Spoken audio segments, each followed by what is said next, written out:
Hello, ladies and gentlemen. Welcome to the Tapped Out Wrestling Podcast. I'm, of course, Nick McDaniel, and as always, I am joined by my buddy Myron. Welcome back, folks, to another week of wrestling conversation. And where can you hear more tapped out wrestling conversation than anywhere?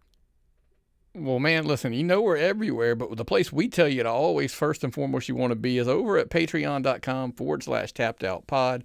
Look, I listen today, even today's show, I put the show notes up like an hour or so before we even we're recording now, right? So you would have kind of known the topics of the show before we even recorded it. How crazy is that if you were over there at patreon.com/tapped out pod? Of course, I threw a couple extras up there, all that good stuff as usual. But, man, like we always tell you, though, I mean, look, the home of us, if you're not a Patreon member, the home's YouTube. I mean, that's our new home, away from home. It's a nice place. Yeah, we like living there.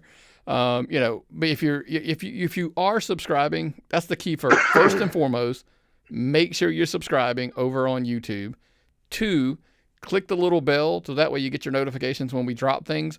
Because some weeks I do, and this just a tip for our Patreon listeners, and if you're listening to them, it's going to be one of them weeks I'm dropping something early versus at the same time as normal. So yeah, you would want to be, got that notification on. So as soon as it came up, you would know everything, boom, right away. So anything jump out at you this week, man, before we dive into the YouTube notifications on my watch? See? Yeah. That's how handy it is. Exactly. Well, it's awful nice baseball helmet you got there, Nick. That's my new. So here's a funny story with this. Ricky Henderson autographed Oakland A's batting helmet. I bought this thing years ago from the big charity event, our friends throw the Man Olympics. Mm-hmm. If you listen, man, give a follow to Paint Georgia Pink. They're a charity that our hearts are fine. I was there as of the event this past Saturday, which is why I didn't do any wrestling stuff this weekend because I was at that event. And but it was funny. I bought this helmet. I can't tell you the number of years ago. That's how it's been 4 or 5 years ago, maybe. Mm-hmm. Totally forgot to pick it up. Like never got it. Like paid for it, everything. Never got it, and it's my fault, not theirs, because I never went and actually got it. I got a text when they were pulling out all the prizes out of storage and everything. They were like, I got a text with a picture. Goes, didn't you buy this thing a couple of years ago? And I said, I did. And they were like, somebody, and one of our friends, Billy, he was like, man, I'll bring it to you so you can. And I was like, thanks, man. And so I actually picked it up this week. So I was like, that's a funny story, but like that's how forgetful. Sometimes I do charity stuff and I just totally blanked on it, forgot about it, and hadn't picked up the helmet in like 4 years. There's always a lot going on with those events. There's a little bit of beer that passes through people's lips. Yeah, lots of stuff. I mean, this was, I think this was the year we hosted it. I think is the year that I bought it. Oh, we were so busy that year. Yeah, so we were so busy that it totally blanked on it, whatever. But I did pick it up, like I said, this past week, and I was like, man, yeah. So, anywho, but man, let's get it rolling. All as always, the TV talk section leads the way, and that was, what you see there on the screen was a hot buzz, which we'll get to that in a second. First thing I wanted to address though is like Smackdown, viewership in the demo down, Rampage demo down, Dynamite demo down. Everybody went into panic mode about all the numbers for all of the shows being down and blah blah blah. I just want to say, listen, NBA playoffs are going on right now. This is the time of year when the demo is going to get hit. The demo will get hit harder than the overall number. Mm-hmm. Let that sink in and you'll process it. But my take is, because you know why? This is the only time of the year that people really, really care about basketball. Well, it's the only time of year they pay attention to professional basketball in the playoffs because there's so damn many games. And going into the weekend, by the way, especially like the Friday, so like series, we're getting to the end of series, like people were closing things out, so that's kind of why it was such a big thing. And I'm like, look, the playoffs got a little while to go, a little while's left. Just kind of relax. It's gonna be what it is for a little while, and they'll rebound after they're over. So Friday's got to be a volatile TV slot anyway. There's always something to do on a Friday night. Yeah. Most of the times that we miss SmackDown, we're at a show. Yeah. Folks, always relax. something. Right. Yeah. And if you want to know where we're going to be this weekend, by the way, the Georgia Indy will drop on YouTube. This is, again, goes back to why you should have your notifications on. we'll cut a separate show for the Georgia Indie Talk section and some cool stuff that's going to be in there. So absolutely. Oh, yeah. But let's get into the big stuff. Like, first and foremost, you saw the picture. Edge and Damian Priest attack AJ Styles. And then, of course, Finn Balor makes the save, and we get the too sweet throw up. And it's got the world to buzz. Let me ask you this, because, there was a picture that I saw posted that I thought was actually pretty funny is not the word, but it was like over all these years, it was like, Bullet Club's going to take over pro wrestling. Bullet Club. And now when you think about it, in all, like, New Japan, Impact, AEW, and now WWE, we're back to having a Bullet Club presence. Yeah, and the only place they're not saying the words Bullet Club is WWE, but they might as well be, because they're wanting to get that buzz. Anytime you can draw in more wrestling fans, do it. Wrestling fans are a closed audience, I think, to a certain extent, and if you can attract them, the ones that have fallen off to go watch something else with something they like, I think you can get a good job in getting more eyes on the product. The funny thing is, I think WWE is better off not saying it, because here's why. No, they don't have to. The people that are in the know and know about Bullet Club think it's cool. If you kind of keep bringing it up, the casual wrestling fan that watches WWE, like, doesn't know, some probably don't care. Yep. Or you're going to drive them to looking for the past, like, try to make any sense of it, and you just sent them on a YouTube rabbit hole they may never escape from. No. So I just think, like, that you address that there's a history, that there's a past or whatever. The casual fan goes, oh, that's nice. And the diehards know, they just kind of move on, right? So that's kind of cool, But it was kind of cool nod on Raw, in my opinion. Oh, yeah. But I thought the thing that probably made you the most happy that happened on Raw is some people, like, let this fly under the radar, because we always talk about women's wrestling and things like that. Yeah. Raw, they're getting a huge push nowadays. Yeah. More than ever. 3 feuds on Raw. 3 women's feuds on Raw. I can't name 3 men's feuds on Raw half the time. But that's something pretty big. You got Lynch and Asuka, which is dynamite. Liv and Ripley, former tag team splits apart. Great story. Sonya and Belair, that's pretty solid too. Well, what I was most excited about is that it's any efforts in a women's storyline that does not involve the title. Yeah. Like, because that seems to be the end thing, right? They're going to push the title. The other matches don't really matter, and eventually they'll just keep funneling in and out women for They do a 6-man tag team match, stick that in there to fill time. Yeah. I get that. And then you got good stuff going on SmackDown with women too. I mean, I love the Charlotte and Ronda thing. I think that's it's funny. You're in the minority, because a lot of people don't seem to be a fan of that, and I'm like you. I don't understand why. I just really don't understand. It's hard to pick. It's hard to pick those two apart. Those two are so supreme. Ronda, the natural fighter. Charlotte, the amazing talent, genetic freak. So people don't like what's perfect. Okay. Well, that's probably true, but I tell you, the other part that coming into SmackDown, is that you brought up SmackDown, that I was excited for, was the very solid way Drew McIntyre, because think about this, Drew McIntyre, as of recently, was in a feud with Madcap Moss and Happy Corbin. Where he bent his sword. Yep. He segued through a feud with Sami Zayn. And is now apparently the challenger in waiting for Roman Reigns for both championships. And the funny part is that slow transition from one to the next, they made him look solid, especially like in the match on SmackDown in the cage. And then the confrontations with Roman through SmackDown, and then on to Raw, where they had they started off Raw hot with those two getting physical and going at it. That immediately Drew went from being in a feud with Happy Corbin to like a legitimate looking threat to Roman Reigns. Dude, he's the guy that carried him through the pandemic. Okay, Drew is like an anchor for a program. Drew is somebody that they can. Well, we need somebody to feud with this super. Oh, Drew McIntyre's right there. Oh, Drew McIntyre's right. He's a rock, man. He's an absolute strong worker to have on your card. You can always use him anywhere. I'm always amazed too. Like we forget how big he is because Yes. he stood face to face with Roman, and he was towering over Roman. Yeah. And I was like, Yeah. holy crap! But you also know what that means.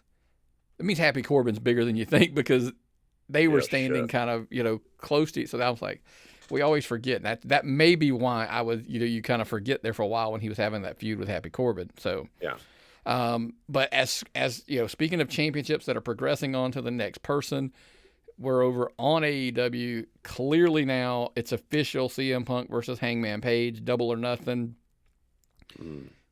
We listen again. It's terrible that I feel like I have to constantly say, I love Hangman Page. Like I'm a huge fan of Hangman Page. Yes. But to say it's time. And in the notes I put, it's clobbering time.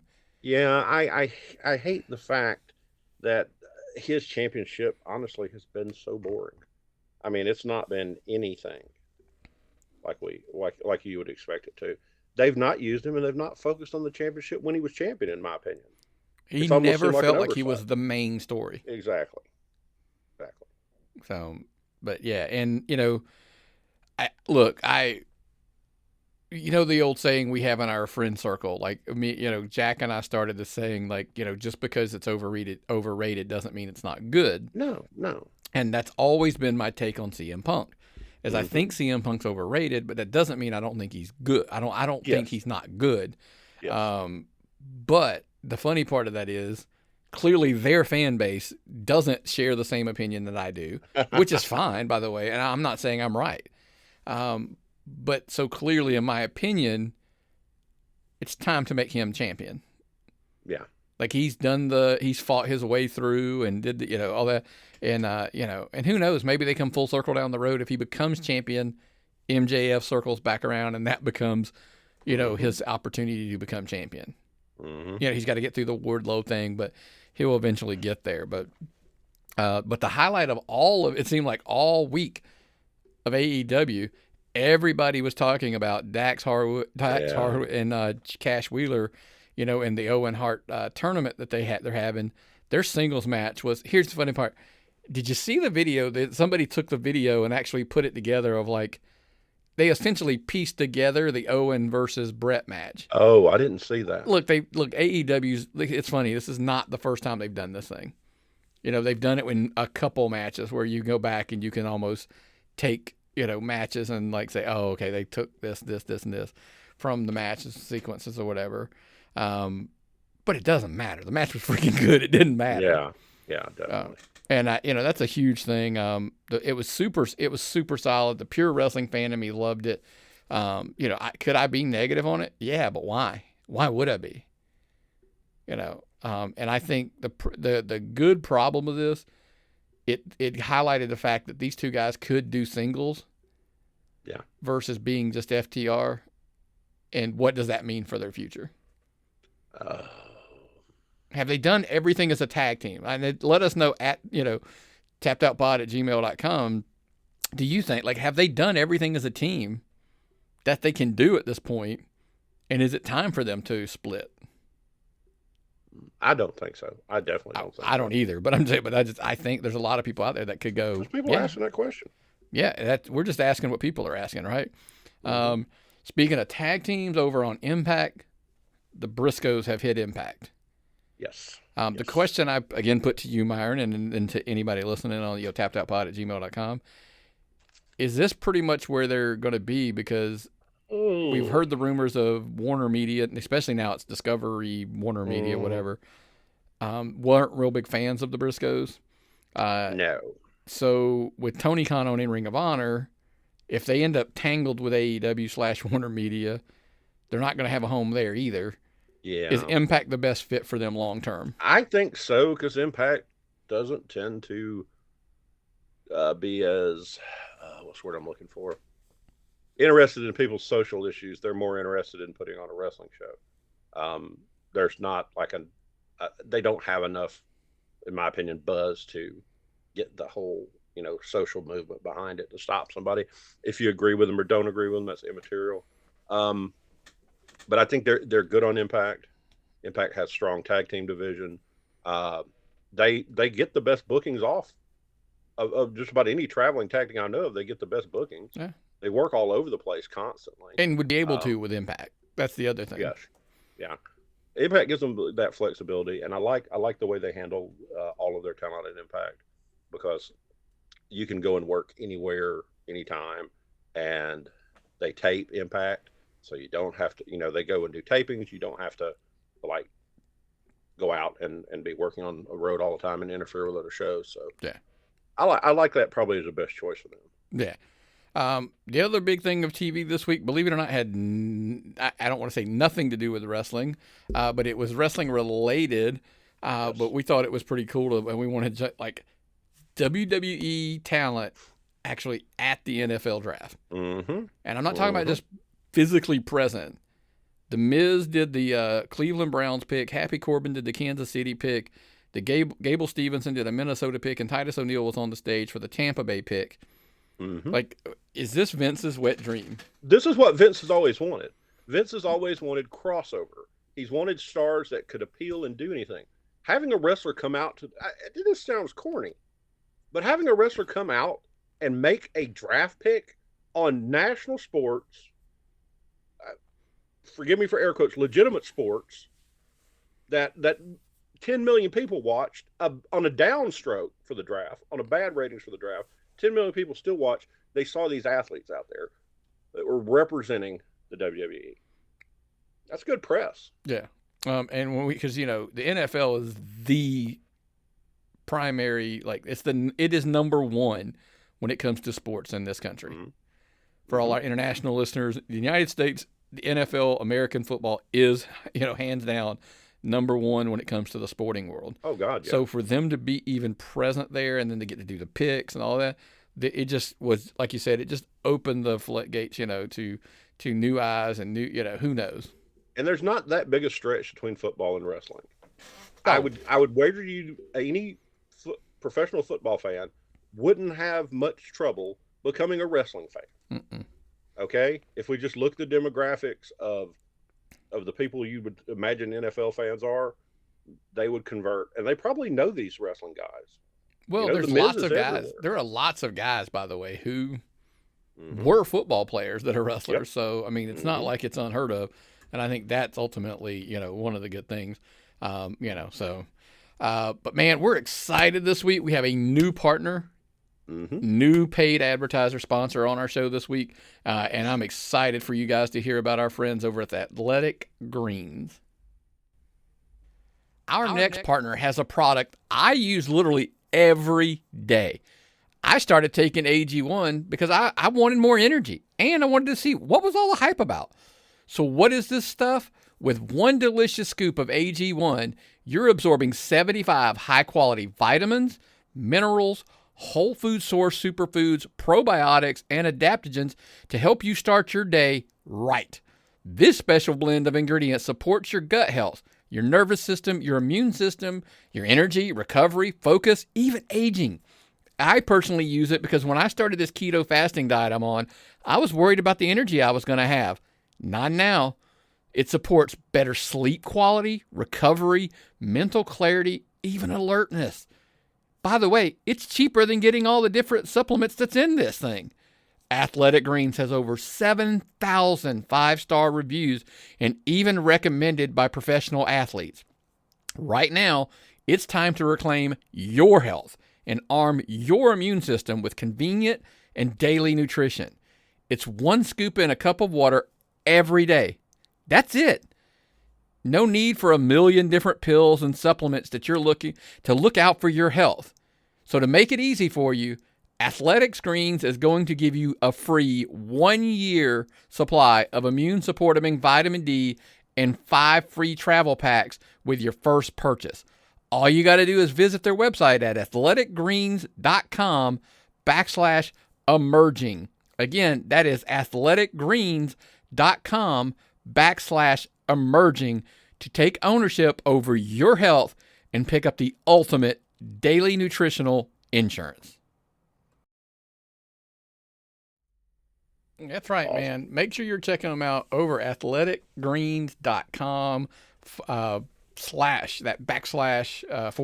whatever the hell, emerging, EMERG, emerging. Yeah, I remember. I want to make sure. And it's scrolling across the top as well in the crawl. So if you need it as well, and it's in the show notes, all that good stuff like normal. Yeah, definitely want to check those guys out. Makes you feel really, yeah, absolutely excited about working with these guys. I'm looking forward to trying the products. Yep. Let's keep it rolling, man. Look, hey, by the way, everybody's probably going to ask. No questions this week. I just we're taking a break, let the mailbag fill back up a little bit, and we're just going to jump into some topics this week. Yes. So this week we're going to jump straight into WrestleMania Backlash, which is coming up this weekend. Listen, overall, man, I have to say the card looks pretty good. I'm excited about this. Okay, I might even be more excited about this than I was Mania. This looks like a solid card. Mother's Day, do all your family stuff and then come home and kick back, get yourself a cold beer and watch like WrestleMania Part 3. Yeah, it's night 3 like a month later, right? Yeah. Look, I will say, like, I'm not disappointed. Maybe I am. So maybe I'm a little disappointed. Like, what happened to our tag title unification match or whatever they call it, like, do you think they booked themselves into a corner and they were just like, okay, we got to get out of this? Well, I can't tell you on this one. I'm still confused. I don't know what happened. Maybe it's we're going to use the tag title to set up the McIntyre Roman Reigns feud. Maybe they thought they needed that more than unification. Maybe unification's off the table. Yeah. They've been pretty much changing things hot lately, especially in NXT. Yeah. I was looking forward to it and seeing where they were going to go with it. And yeah, I was really excited about the high stakes, for Riddle and Orton and the Usos and that whole thing. Yeah. Two potential what I think could be show stealers on this show are Cody Rhodes and Seth Rollins Part 2 from obviously the follow up to WrestleMania. They've done a really good job, and Seth Rollins has done some really good stuff on TV along the way. As can be said for AJ Styles and Edge. We discussed the whole Finn and AJ thing. Multiple parts here. The match at Mania for Edge and AJ. I loved the match. Yeah. I hated the finish. So I'm hoping we get a more satisfactory finish. On this one. That finish just was like a. Bleh. It just wasn't nothing to it, and I disliked that. I wanted to see the resolution, but it wasn't an outstanding match. Yeah. So. And I think we're still going to see something very similar to that. So those two matches, I think, are probably your show stealers. I think Lashley's push. I think look, is he going to be the guy who finally takes down Omos? Almost whatever his name. I think so. Unfortunately, Omos has the advantage with a manager in his corner for this one, and he's proven to be a very effective one. Yeah. And last but not least, it's an I Quit match for the SmackDown Women's Championship. Rousey has to win this match, right? Like against Charlotte, like she just has to. It's kind of her. I mean, they both have incredibly good submissions. Rousey's more of a actual submission. I mean, I think she's hurt people for real with her submission. So I think that's going to make it tough on Charlotte. I mean, I just think for taking the loss at Mania, like Rousey has to get her comeback, right? Like she has to get a win. It would make sense for Rousey to get a comeback on this. Yeah. So we'll see how it works out. And, some people will call Happy Corbin and Madcap Moss a filler match. And, look, I'm probably as guilty as anybody is saying that. But it's probably going to be, here's the crazy thing. It's probably going to be placed somewhere between something, like two big matches. To kind of be your letdown so you can kind of come back up on the next one. That's my take on it. They seem pretty high on Madcap Moss. I wish I was. I think the kid's got all the potential in the world, but I mean, that's potential is what it is, right? Potential's potential. But he does have it. But I think it's funny. It goes back to push somebody new. We're tired of the same old people. They push some people like, not that guy. We want somebody else. Like, okay, push somebody else. Yeah, push somebody else new. NXT. Push this guy. He's like, but anyway, but somebody that does not need a push, Myron, because he's been on the push of a lifetime. Yeah, is one Roman Reigns, and it's the question. We heard it on Smackdown. And and at first when you heard the crowd reaction, you're starting to get that really mixed reaction with the cheers and the boos. It was so prominent and so loud on SmackDown that the announcers even acknowledged the fact that we're getting those mixed reactions. So the question came that I wanted to ask. Let us know, tappedoutpod@gmail.com. Is it time to turn Roman? Like, is it time to turn him babyface? He's been a heel for over 600 and something days. Since he's been champion, he's been a heel. Man, it's working so good for him, and people have to be cool. They have to be cool and love the heels, and they don't like him until he turned heel, and now they're going to like him because it's what you're not supposed to do. What the hell? But here's the thing: has the WWE, because over the time, like when they were pushing him to be baby, people just shoved him back. This was like Cena, right? Yes. So they pushed it back, turned him heel. He's gained all this momentum and all this respect, and I love that one. So the fans love him now, and they're starting to cheer him. If you flip him and they love him and they, oh, great, now he's running.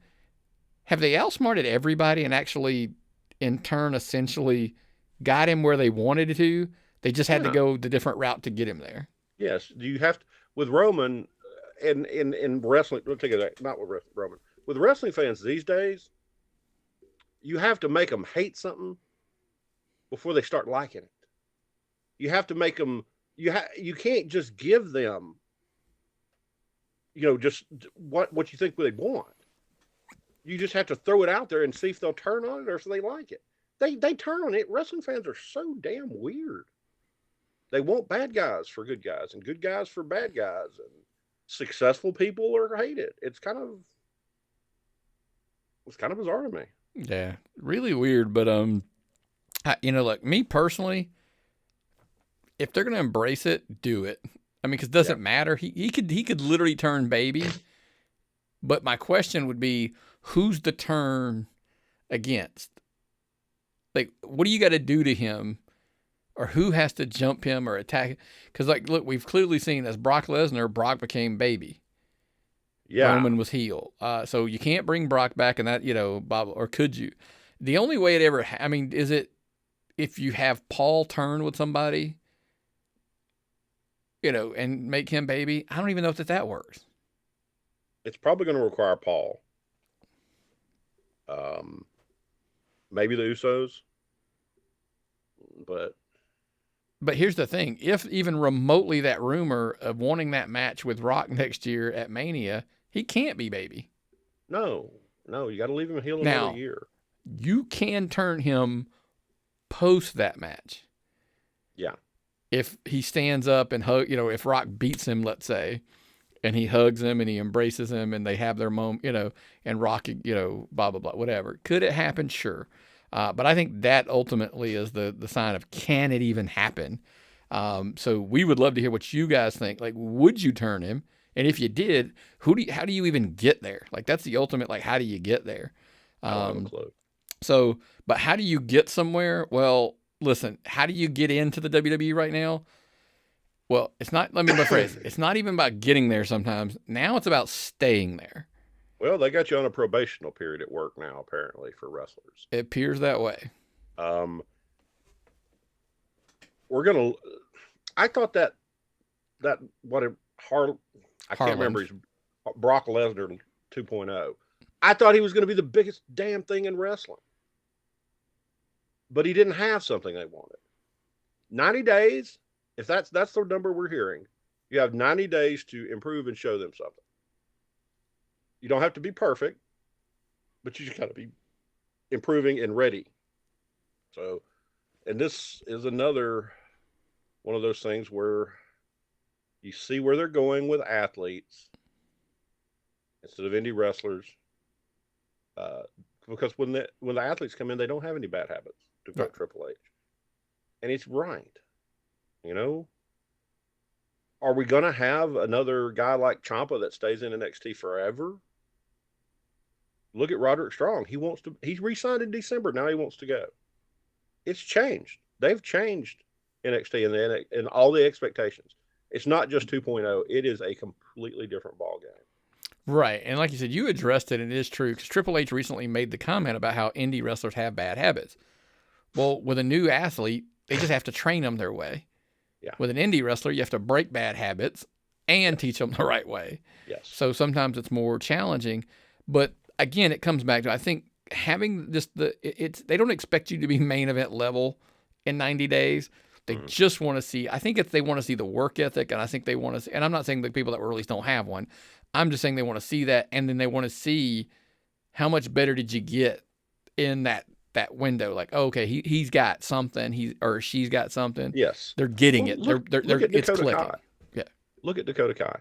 I thought for sure she was a made woman. I thought for sure she was going to be on the main roster and be a big deal. They used her so heavily in NXT, very heavily. War games, all kind of different stuff. Dakota Kai got a lot of big time work in NXT, but NXT is not a promotion anymore. NXT is a developmental again. Correct. I mean, but now I don't think all of those people that were released this past week, I don't think they were all fit in that mold. I think some of them could have been budget costs. Some could have been, look, we just don't have anything for you. We don't, there's many reasons why people get let go now, and people don't need to confuse that. I think that's ultimately what people need to be careful of, is don't get confused or whatever. But yeah, I just think that your window just has narrowed to the point of, like, you got to get in there and show them something, or you're just going to be back, on the indies, or you're going to be back somewhere else. Maybe you hope that you get picked up by somebody else. You never know. But it's all a gamble, right? It's all the gambling somewhere. Speaking of gambling, Meyer, where's our favorite place right now to gamble at? Oh, yeah. The best place there is to gamble. That's right, man. Over at Prize Picks. You still working on this? It's 2 minutes to kickoff. Who do I pick? 2 words, Prize Picks. It's so easy. Prize Picks is daily fantasy sports made easy. It's just you against the number.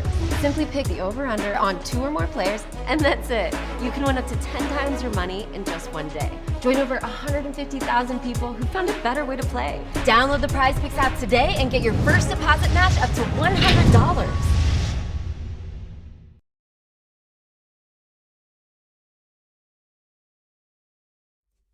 That's right, man.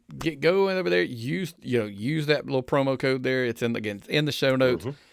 Sign up for your Prize Picks. They'll match your deposit up to $100, and then you can, like I said, what I love about Prize Picks, it's not like the other ones where you're competing against all these other people, and no matter how good of a day you have, if somebody has better, you're beat. It's a simple. Make your picks. If you're right, you win. End of conversation. So, can't beat that. No, you can't. You're playing the house, and if you beat the house, you win. End of discussion. But another topic of discussion I wanted to get into this week, man. So Booker T on his podcast had some words about the Forbidden Door, AEW's pay-per-view, whatever, coming up in Chicago United Center. And I want to kind of read the quote a little bit because I don't want to take his words out of context. He said, "What I'm saying is nothing. It's nothing against New Japan Pro Wrestling or anything like that. I don't think a majority of the people here in the United States are clicking to go find Japanese wrestling. I just don't believe that." Which he's kind of right, wouldn't you say? Yeah, folks. I always thank Booker T and Bubba Ray Dudley, because if it weren't for the two of them, man, it'd be hard to put a show together week to week. They're always coming up with some good quotes. Yeah. Well, let me good points. Let me finish his thought, because I want you to address the second part as well. Because he addressed the fan base of AEW, etc. He says they're gonna love it. I get that. The AEW fan base, they're just gonna love it. But what I'm saying is, outside of the AEW fan base, there aren't a whole lot of people who are gonna look at this like it's a forbidden door, because don't too many people know about it but the AEW fan base. This is cross promotion, not a forbidden door. It's nothing forbidden about Japanese wrestlers coming over and wrestling AEW. You know, there's nothing forbidden about that. That's the point I wanted to address. Yeah. Is because, you know, you have guys like Chris Jericho who has a deal with, you know, has whatever, a deal with New Japan. Moxley has a deal. Isn't he one of their freaking champions? Like their U.S. champion or something like that? Track of the New Japan champion. QT's doing some of those shows that they were doing. Yeah. Then Suzuki's coming over here to wrestle. I mean, you're seeing those guys come in and wrestle. So it's not, I think the Forbidden Door thing's overrated. I think it's more cross promotion than Forbidden Door. Yeah. Now, will we see matches that I think weren't as likely? Yes, but there's nothing forbidden because think about it. In my opinion, I could be wrong here. One of the major factors that Daniel Bryan left WWE to become Bryan Danielson AEW was so he could wrestle in New Japan. Yeah. So how forbidden is it if it was literally a known reason that he was going over there was so he could do it? Here, the thing is, you can call it what you want to, and if it's call it Forbidden Door, make it more wrestling, like hype generating. It's good. This is a healthy thing, a great way to generate new content, new eyes. It's probably going to be more New Japan eyes watching AEW than it would be American wrestling fans watching New Japan, because I think New Japan has waned since they've not been on television here. Did they ever get a deal again? Well, they aired right after Impact on Access. The problem is it was one of the worst, like this past week was, you know, we talk about like the ratings don't matter or whatever, but it was damn near non-existent. Like who watched it? That's the problem. Like so we have to back up and we try to put perspective on everything. Mm-hmm. You have the wrestling world, like the wrestling fans, the base that includes everybody. Yeah. Casual, diehards, you know, blah, blah, blah. There's the wrestling bubble, right? Then you're going to narrow it down a little more. You start narrowing it down to people who only watch WWE, only watch AEW, so forth and so on. Then you start narrowing it down to people like who watch everything wrestling, like Ring of Honor, New Japan, etc. That pie is so small, and I get it. Like it goes to his point here, and it's a catch-22 because like how many times like last week did I say, kudos and great job.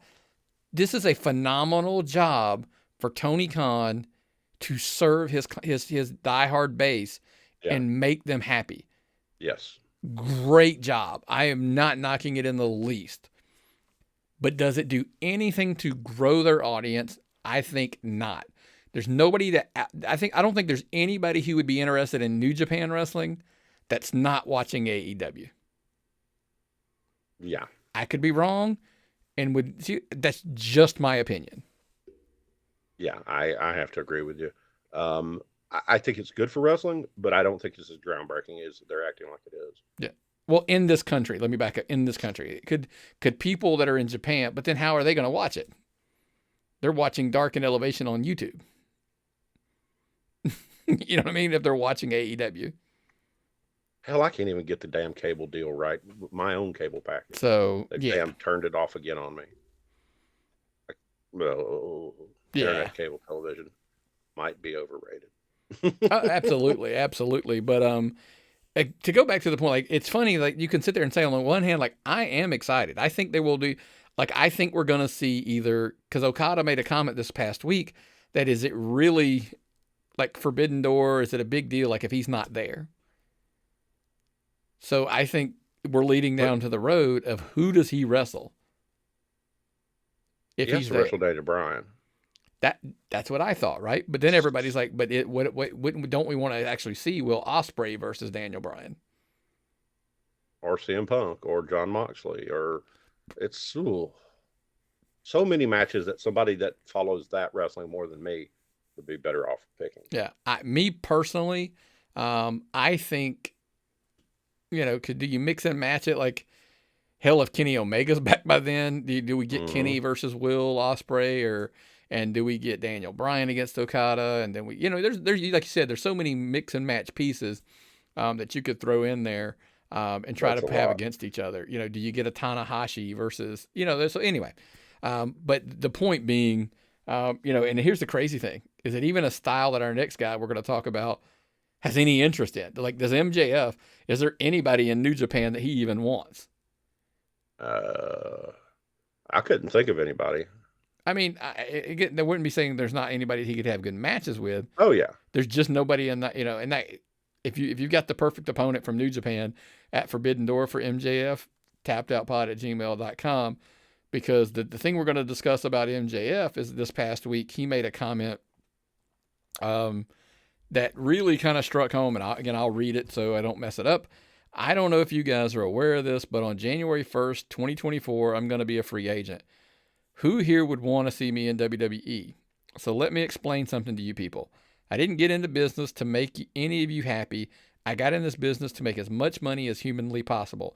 And if Vincent Kennedy McMahon is willing to shed out more money than my good friend Tony Khan, then yes, I'd go to WWE. Now, all that being said, so beautiful. Just MJF being a heel. Yes, it's so beautiful heel work. But Myron, ask you this, and then you can answer. But isn't some of the best heel work when there's truth to it? Bingo. This guy is legit. He's a business person. He wants to make money. He's going to go where he can make money. Is it big a deal? Booking a big a deal for him? Maybe not. What did JR say? Cash and creative. Mm-hmm. That's all wrestlers want. Is creative as important as cash to him? I don't know that answer. You've met the real MJF. I've only met the one on television. So I'll be interested to see this. But I got to respect this guy. Yeah, I mean, it cuts down to that simple thing. I think, give you an example. People want to talk about who I think is one of the smartest businessmen in pro wrestling. Dolph Ziggler. Mm-hmm. Why? Because I could be totally out of line what I'm about to say, but this is how I translate what I see. He doesn't give a shit about creative. No, send him to NXT. Send me to NXT. Send me out there to lose. I don't give a shit. Just keep those checks coming. $1 million contract. Big checks coming. $1 million contract he's got. Gets to do his comedy thing when he wants to. He's got some, like leeway to do all that kind of stuff. There's just a part of like, man, I'm gonna have our truth. I'm gonna have a 20-year run where I make a shit ton of money, and you want me to go out there and be the comedy act? I don't give a shit. Know your role and shut your mouth, I guess. Yeah. If that's where you're at, ride it. Jesus, yeah. I would. MJF could become a high number one paid free agent with this kind of stuff. I think people laugh at me when I said I think he's Cody level money when he goes free agent. Yeah. Like, I think that's how much he'll be pursued. Now, if he decides that he likes the creative, freedom, he also, by the way, let's preface this. Creative freedom ain't now what it was when AEW started. No. So tack on another year or plus, year and a half, it could be less then than it is now. I agree. It probably will be. I don't know if it'll ever be as restrictive as WWE, just to be honest. But I think it will be more restrictive than where it is now, because it seems to be the more restrictive they get, the more successful they are with it. Like Vince knows something. You know what I'm saying? Mm-hmm. That's the way I see it. I see when a company gets more restrictive of creative freedom and they make money, that's where they're going to stay. And people that aren't are going to start going that way because that's where the success is. And I like AEW better now with more Tony Khan. That's just me. I always think that the wrestling, when it has a singular vision, is a better product. Now, I'm not saying you don't have the creative table, but I think when you have a singular focused vision, it tends to be better. Listen to the old podcasts. Yeah. Talk about WCW with a booking committee versus a booker. It seemed to me they were always more successful when they had a booker. Like a lead head booker with like guys helping out, that kind of thing. Exactly. But listen, at the end of the day, if he decides, I just think you can't blame a guy at this point where, I know Cody, like, burning his AEW shirts and stuff because they were pissed off that he went back to WWE, whatever. My whole take on it is like, look, at this point, if MJF, when he becomes a free agent and they throw a, Brinks truck at him and they're like, hey, come over here, like, who can you fault for him doing that? Like, it is a business. And sometimes I think as fans, we have a hard time distinguishing like the art form from the business. And I'm not saying it's bad or it's good either way. I'm just saying at some point, like, yeah, it's nice to be a painter, but wouldn't you like to sell a bunch of your paintings to buy the house for your family to live in? Yes. Those are the kind of the things, like, in my opinion, that the people have to keep in mind and stuff. So, but hey, we're doing our art, right? Yes. I say that as all do jest. And because we're putting that art form up over at patreon.com/tappedoutpod. And that's where the show is early. You get all the extras we throw in, all that good stuff, the show notes, the indie schedule stuff that we throw on there, so much more over at patreon.com/tappedoutpod. But hey, if that's not your place, we obviously if you look at the screen right now, if you're watching the video, you can see we're everywhere. Like, YouTube, of course. Yes. Make sure you're subscribing. Make sure you're clicking that bell, turning the notifications on, so that way you're always getting notified when new videos get released. Podcast platforms, we're at, Apple Podcasts, Google Podcasts, Spotify, Amazon Music, iHeartMedia, et cetera, et cetera. I almost tell you, if there's a podcast platform, I'd almost guarantee you we're there. Yeah. So make sure you're subscribing, so just somewhere. And make sure you got those notifications turned on so you'll always know when we're doing some new stuff. Mm-hmm. And, that way you don't miss anything, because God forbid you want to do that. So no, you never want to miss any of our stuff. I don't think so. For example, like, we do have the exclusive Georgia Indie Talk. It is only on the YouTube and on Patreon. It's not anywhere else, which is why I always suggest one of those two places is where you would want to follow us. And you do get that one early as well on patreon.com/tappedoutpod. Any other big news nationally before we get out of here, man? Wow, man, we've had a lot of news and we've tried to cover it all. There's all kind of, once again, we're at the point where there's all kind of stories brewing. We're in that weird post WrestleMania, or more releases coming, who's going where. So it's exciting, really exciting right now for me to be able to talk about this kind of stuff. And I thank people for listening. Well, I agree with you, brother, but look, I got nothing else. So what's the old saying, brother? If I've got nothing and you've got nothing, what time is it? It's time to tap out.